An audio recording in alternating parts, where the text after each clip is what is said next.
Okay, pag-usapan natin itong umamin na po itong si VP Sara na nabudol siya dito kay Bongbong Marcos. Okay, at nag-react rin itong Malacanang patungkol dito. Okay, panoorin natin at tayo po ay magre-react dito. Okay, play. Nabudol ako. Yan ang panibagong patutsyada ni Vice President Sara Duterte sa katandem noong 2022 elections sa si Pangulong Bongbong Marcos. Sinabi ito ng vice sa isang event ng PDP laban sa Hong Kong. Nagsimulang magkalamat ang relasyon ng dalawa nang magbitiw sa pwesto bilang Education Secretary si Duterte noong 2023. Nariyan din ang mga umano'y pagbabanta ni Duterte laban sa first couple. Payo ni VP Sara sa mga botante, piliing mabuti ang iboboto. Nagpahaging din si VP Duterte sa plano niya para sa susunod na eleksyon sa 2028. Akala ko kasi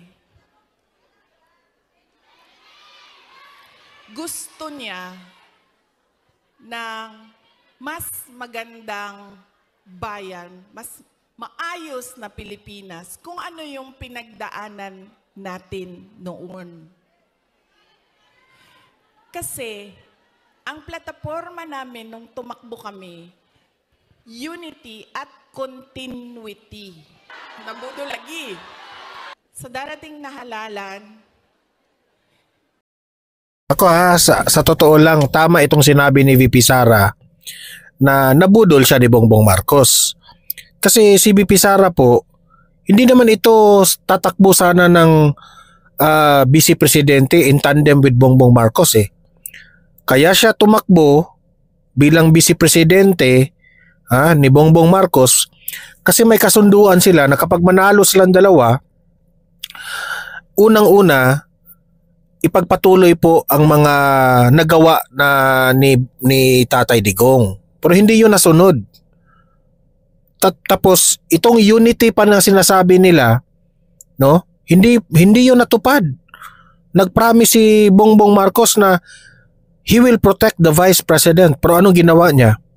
Lahat ng batikos sa House of Representatives, hindi man lang ipinagtanggol si VP Sara dito kay Bangag.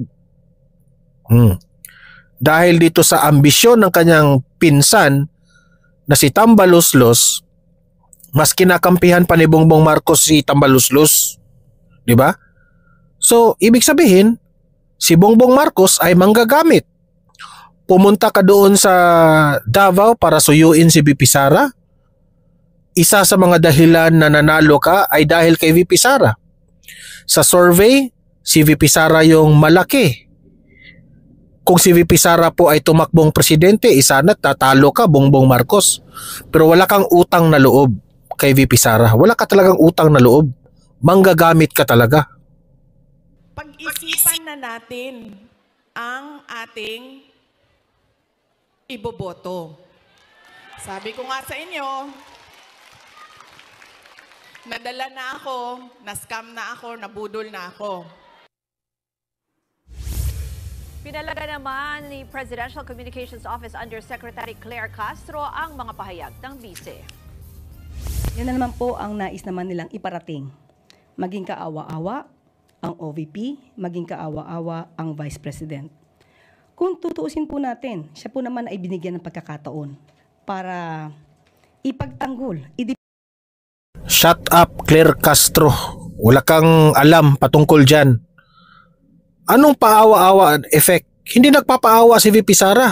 Nilatag niya ang proposed budget ng Kongreso. Bakit kailangan siyang tanungin isa-isa doon? Sabi ni VP Sara, kung ayaw niya akong bigyan ng budget, okay. Kahit i-zero niyo pa ako. Lahat ng mga tanong ng mga kongresista nandoon po sa PowerPoint ni VP Sara. Bakit nila gustong tanungin yung confidential funds na tapos na yun na issue sa 2023? Diba? At nasagot na yun ni VP Sara. Gusto kasing umeksena sila eh. Yan ang katotohanan. Sabi ni VP Sara, lahat ng mga tanong ninyo nandyan na po. It's up to you kung bibigyan niyo ako ng budget o hindi. O anong masama doon? Bakit mo ibinobrot up yan, Claire Castro? Ang pinag-usapan po natin dito ang budol na ginawa ni Bongbong Marcos. So wag kang magbanggit dyan sa budget ni VP Sara. At isa pa, Claire Castro ha, sinabi na yan dati ni VP Sara na 2 lang po ang tao ang nagkokontrol sa budget. Alam niya yan. Hindi po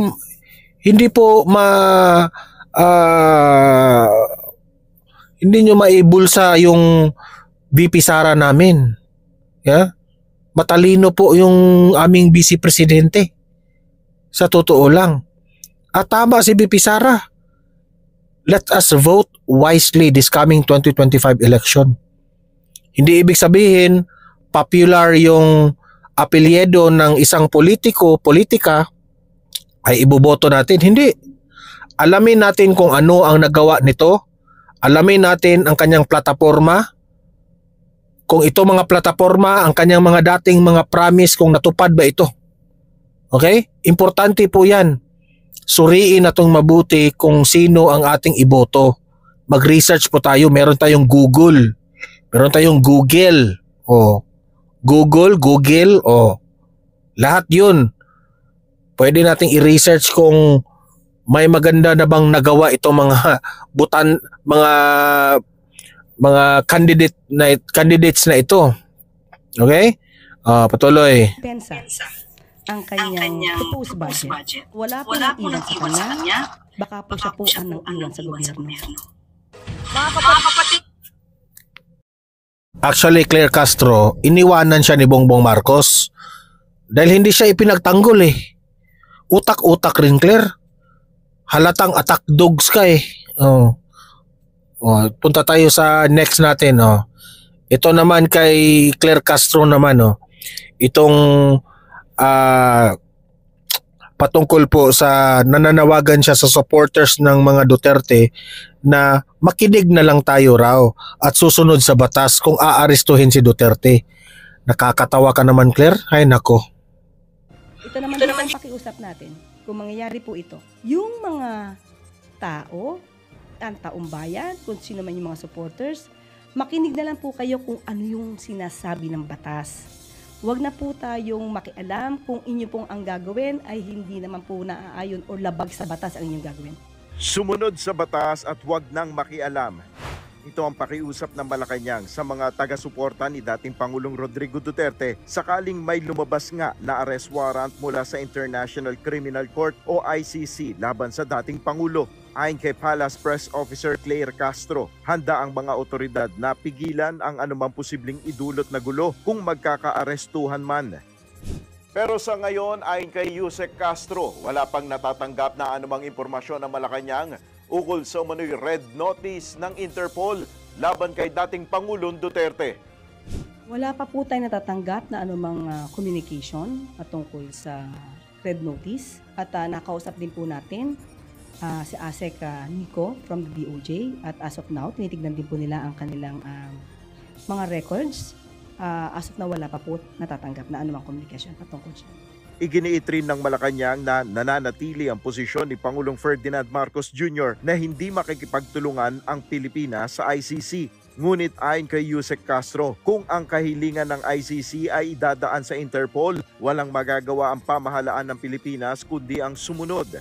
Handa naman po ang law enforcement agencies natin kung ano po ang sinasabi ng batas, kung kinakailangan po na iserve yung warrant of arrest because of the request of Interpol.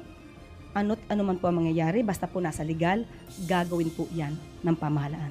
Sa ngayon, hindi iniisip ng Malacanang ang posibilidad na pagtakas sa batas ng dating Pangulo. Kasunod ito ng pag-alis patungong Hong Kong ni dating Pangulong Duterte nitong weekend para sa isang Thanksgiving rally.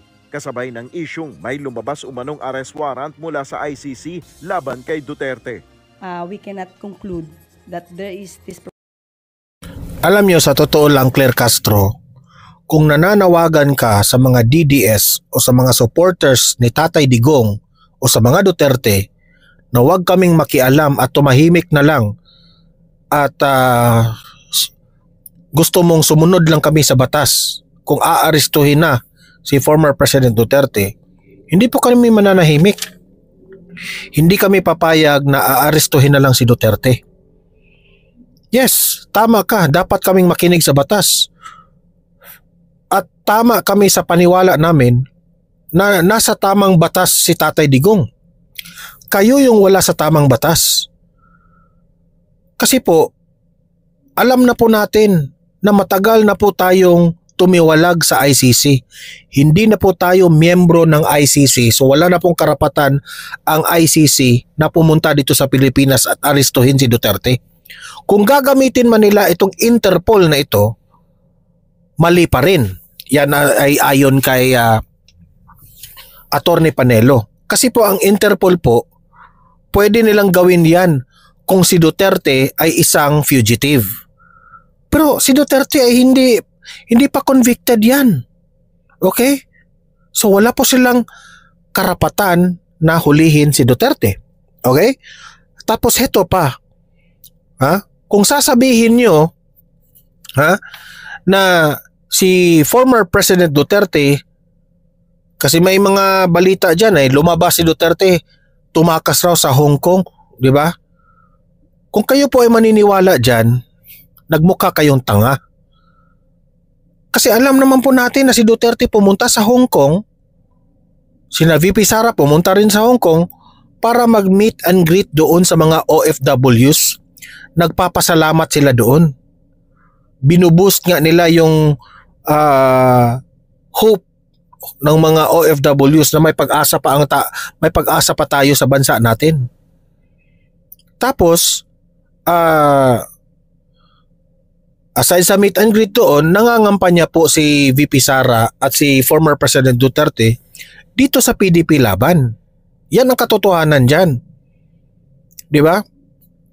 So ito pa nga kung sabi ninyo na wala pong magagawa ang Malacanang, susunod lamang sa batas kapag ang ICC ay pupunta na dito at gagamitin yung Interpol, walang magagawa raw si Bongbong Marcos. Anong walang magagawa? Meron siyang magagawa, presidente siya. Gusto rin ng Malacanang na maaresto si Duterte. Yun ang katotohanan. Huwag niyong sabihin wala kayong magagawa. Ang OA nyo, ayaw nyo pang aminin. Hiyang-hiya naman ako sa inyo. Di ba? Capacity on the part of former President Duterte that he would escape, considering he was the one who asked for this. Bakit? Tama ka dyan, Claire Castro. Sinabi yan ni Tatay Digong. Mga taga-ICC, bilisan nyo. Arestuhin nyo na ako. Baka hindi nyo na ako maabutan dahil matanda na ako. Baka magurgur na ako. Hindi nyo pa ako maaresto. Ganyan po katapang si former President Duterte. Totoo yan. Hinahamon niya. Hindi siya natatakot. Dahil ginawa niya yan para sa taong bayan. Hindi naman nakabenefit si Duterte dyan sa war on drugs na yan Hindi naman yan para sa kanya. Anong nakuha niya dyan? Wala. Ang nakuha niya sa sobrang daming kaso ng mga kalaban niya. Sa totoo lang. Sinabi niya sa Quadcom hearing, handa siya harapin ang ICC. Halatang halata itong si Claire Castro na attack dogs talaga, no? Hindi marunong mag-analyze. Di ko nga maintindihan bakit naging vlogger ito. Nasablay naman lahat ng mga analysis niya. Ay nako. O heto, pag-usapan rin natin itong si Marcoleta. Paano niya binatikos at pinahiya itong Marcos administration. Play Marcoleta.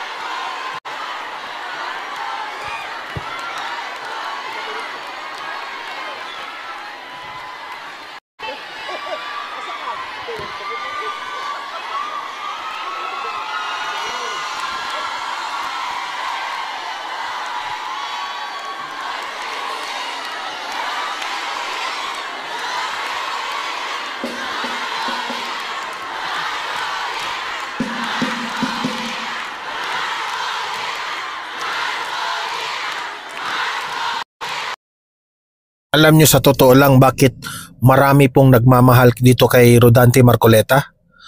Kasi para rin itong si former President Duterte eh. Ang nakakabilib dito kay Marcoleta, siya lang yung congressman dyan sa House of Representatives na sumusunod lang sa batas kung ano yung katotohanan. Matalino pa, magaling pang mag-explain, kaya mahal siya ng taong bayan itong si Kong Marcoleta eh. Oh, play.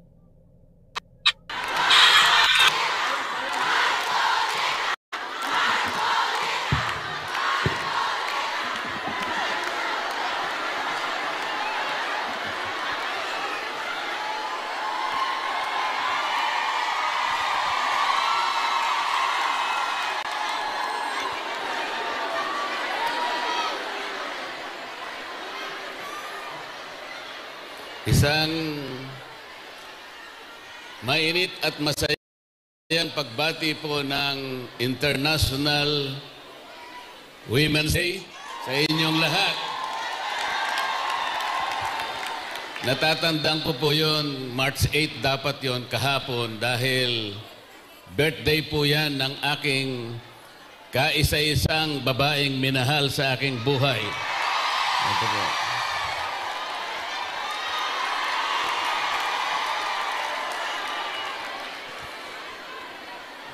Sayang po, hindi ako pwedeng kumanta.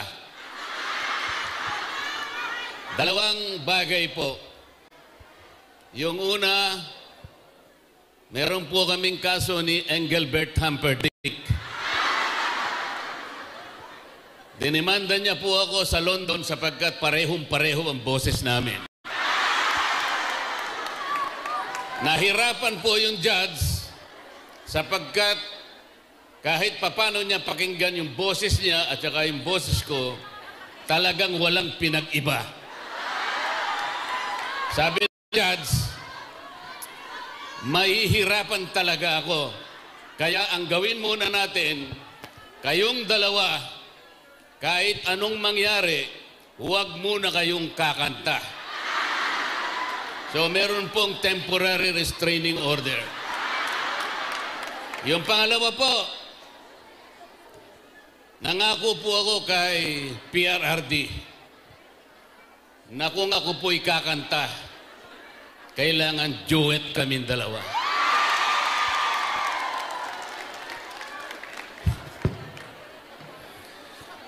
Gusto ko po sanang mag-celebrate tayo sapagkat kagaya ng sinabi ko, International Women's Day. Pero paano tayo mag-celebrate kung ang kalagayan po ng ating bansa ngayon ay napakahirap? Napakataas po ng presyo ng bilihin ngayon, lalong-lalo na po ang pagkain. Natanong ko nga po yung isang lugar kamakailan dyan sa Bulacan, magkano na po ba ang 1 kilong bigas ngayon? Magkano na po?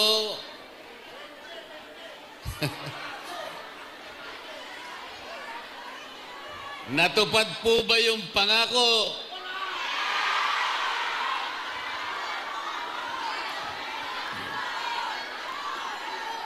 Ang presyo po ba o singil ng kuryente ngayon ay mababa sa ating bansa? Ngunit ang pangako po ng batas kailangan po maidulot sa lahat ng Pilipino ang kuryente, serbisyo ng kuryente sa murang halaga. Yan po ang pangunahing layunin ng batas na ginawa 24 na taon na ang nakararaan. Hanggang ngayon, kabaligtaran po ang nangyari. Sa totoo lang, isa rin itong si Marcoleta na maganda yung plataforma eh. Imagine that one, kung itong kanyang isinusulong na batas na ito, kapag ito po ay maisabatas na at matupad po ito, mumura po yung yung presyo ng kuryente. Ayaw ba natin dun? Di ba? Oh. Ang singil po ng kuryente sa ating bansa ngayon ay pinakamataas sa buong Asia. At ang nakakalungkot pa po habang kayo ay nandito, alam po namin kayong lahat ay nagsasakripisyo sa inyong pamilya. Isipin po ninyo, yung pananatili nyo sa ibang bansa, hindi nyo nakakapiling ang inyong mga anak at mga mahal sa buhay. Napakasakit po noon.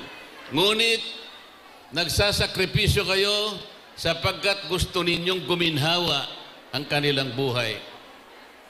Ganon din sana ang naisin ng bawat isa sa atin. Sana po'y makabalik kayo sa ating bansa na ang kondisyon ay hindi na ganito. Sapagkat pananagutan po ng Estado na pangalagaan ng lahat ng mamamayan. Ngunit ang nangyari po ngayon, ang katiwalian at korupsyon sa ating bansa ngayon ay lubog na ang ating bansa. Baka hindi po ninyo alam, halos 30% ng pera ng kabangbayan ay napupunta sa bulsa ng iilan. Ano po ang epekto nito sa atin ngayon? Lalong lumubha po ang kalagayan, kahirapan sa ating bansa. Bumagsak ang kalidad ng edukasyon. Bumagsak din ang kalagayan ng ating public service, transportation, communication, pati po yung pangkalusugan, wala na rin po. Paano po ngayon at paano natin naasahan na kayo'y isang araw ay babalik sa ating bansa sa ganitong kalagayan? Kailangan po ay pagtulungan natin. Ang una po nating dapat gawin ay pakaingatan natin ang mga boto natin sa susunod na eleksyon. Malapit na po yan. Malapit na po yan. Nagsalita po yung mga kasama ko rito at tumihiling sila ng inyong tulong na kaming lahat sana ay matulungan nyo na makarating sa Senado. Ito lamang po ang tanging paraan para sa ganon masolusyonan natin, marisolba natin ang napakalaking hamon at maraming problema ang kinakaharap ng ating bansa. Wala pong ibang paraan. Ako sa totoo lang naniniwala ako dito kay Congressman Rodante Marcoleta Kasi po nung time ng hearing ng ABS-CBN yung franchise, siya lang po talaga ang very clear yung explanation. Iniisa-isa niya yung mga violations ng ABS-CBN at klarong-klaro yung explanation ni Marcoleta. Nung time rin ng panahon doon sa nagka-problema yung PhilHealth, di ba? Isa rin si Marcoleta na clarify niya yung korupsyong nangyari doon. Yung nangyari nga doon pati doon may problema sa kuryente, si Marcoleta ang nangunguna doon. Kaya naniniwala ako ngayon sa mga pinagsasabi niya. Kasi kapag ito po ay makapasok sa Senado, si Marcoleta, mahirap itong banggain. Dahil si Marcoleta po, sa sobrang galing niya mag-explain, there will be a big tendency na matutupad yung kanyang mga batas na gagawin.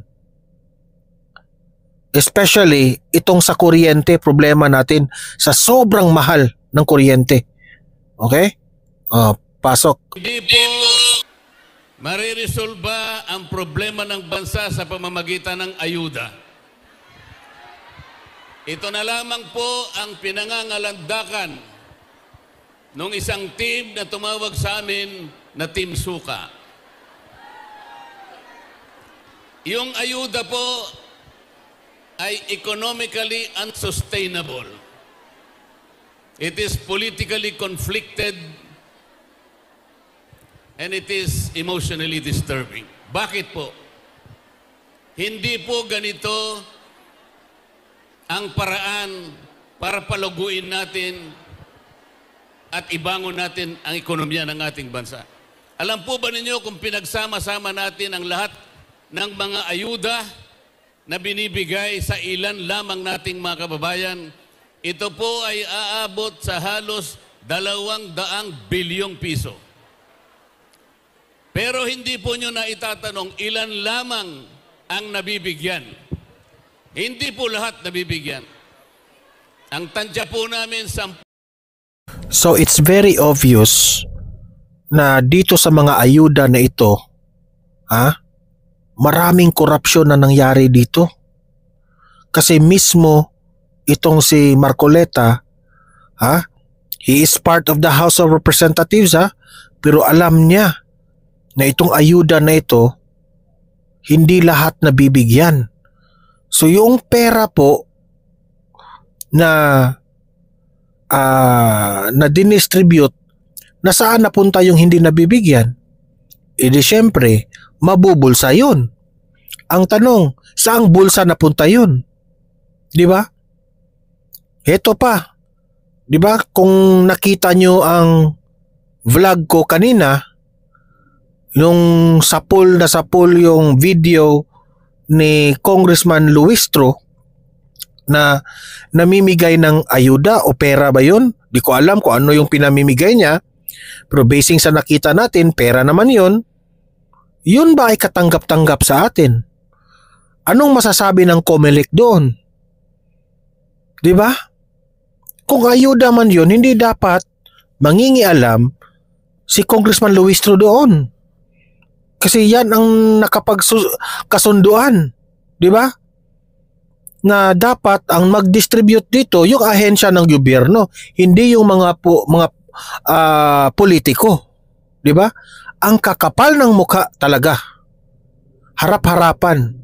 In video yun dapat siyang mag-explain doon. 10% lamang ng mahihirap sa ating bansa ang nabibigyan. Sa makatwid, yung 200 billion na ayuda ay nasasayang lang.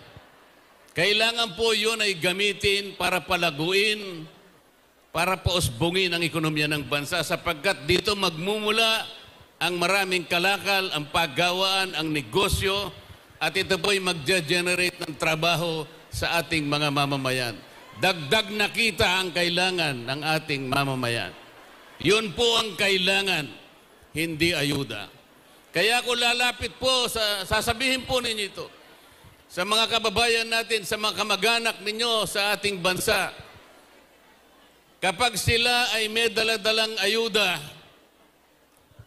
tanggapin po ninyo, ngunit huwag kayong magpasalamat sapagkat ang ibibigay nilang ayuda sa mga kamag-anak nyo sa Maynila, yun po ay pera din ng bayan. Galing po sa ating buwis ang ibibigay sa kanila.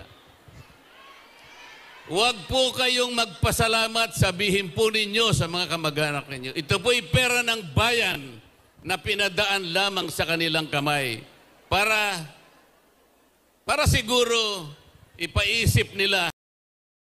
Tama talaga tama talaga lahat ng sinabi mo, Marcoleta.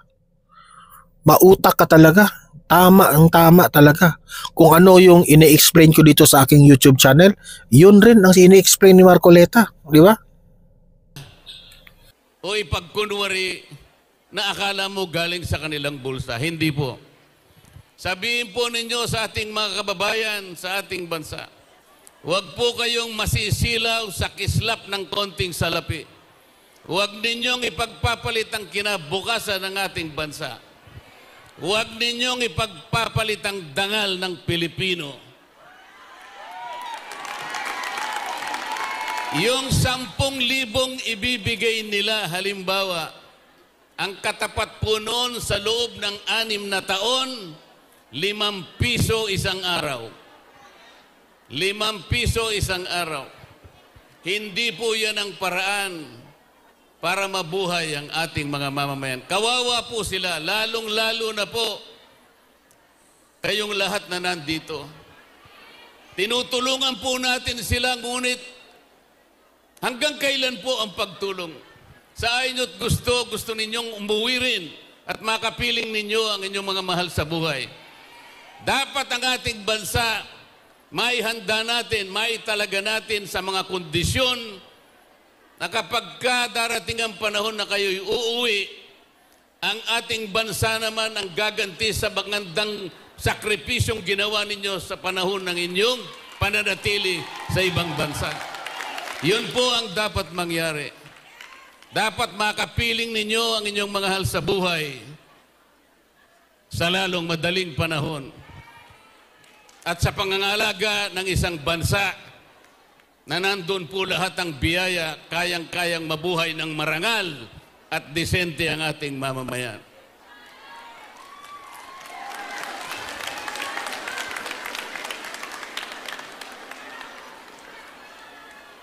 Ako po, nagsakripisyo din.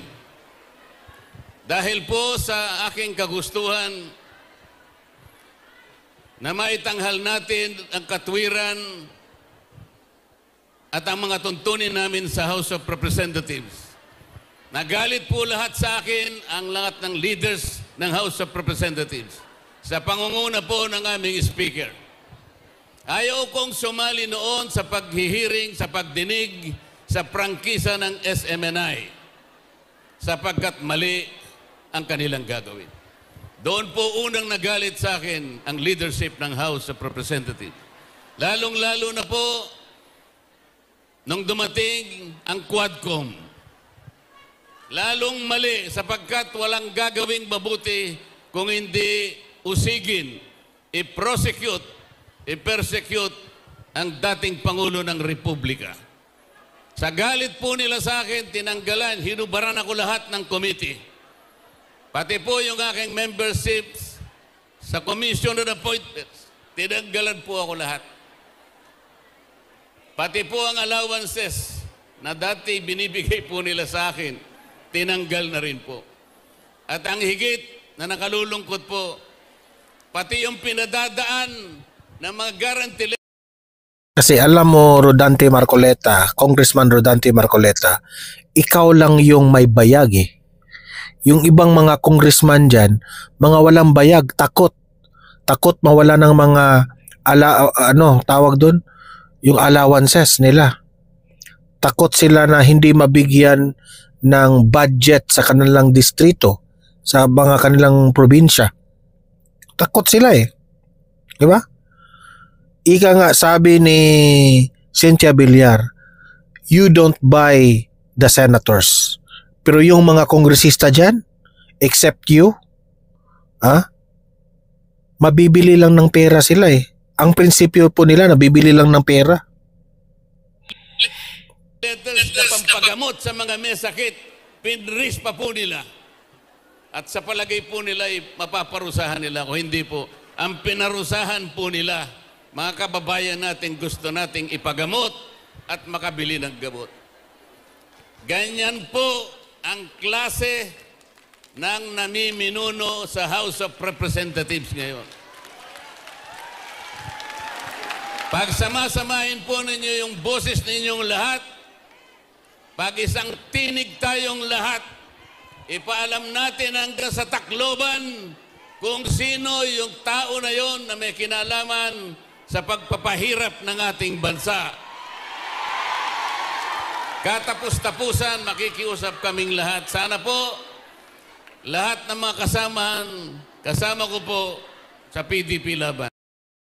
So ayan ha, na panawagan po ni Congressman Rodante Marcoleta na iboto natin yung PDP Laban. Okay? Ako rin mismo, I will endorse PDP Laban kasi po ito po yung mga tao, mga kandidato na itinaas yung mga kamay sa ating former President Duterte at ni Vice President Inday Sara Duterte. Sana naman suportahan natin para sa tunay na pagbabago. Okay? 9 lang po sila ha, 9. So 9 lang po dapat ang iboto natin. Yun ang opinion ko dyan kasi kapag buboto pa tayo sa 10, 11, and 12, baka naman yung nasa huli ng number 9 na ating PDP Laban, baka matalo pa yon, di ba? So dapat manalo ang 9 candidates na itinaas ni Tatay Digong, okay? So ano pong masasabi nyo sa mga tinalakay natin? Mag-comment, mag-react po kayo sa comment section, okay? Patuloy ang ating argumento sa comment section. And guys, paki-like at saka paki-share itong video na ito ha, para kakalat ito sa taong bayan. And at the same time, sa mga bago pa lang dito sa Donmar TV, mag-subscribe na po kayo para updated kayo lagi, okay? So meron tayong pangalawang channel ha, Donmar TV Balitang Totoo. Mag-subscribe rin kayo doon. May mga uploads tayo doon na wala dito sa main channel natin ha. Panoorin nyo rin yun. Okay? So maraming salamat po sa panonood. See you in my next video. See you in my next live. Have a great day. Have a great night. God bless po sa ating lahat. Mabuhay ang Pilipinas. Bye-bye.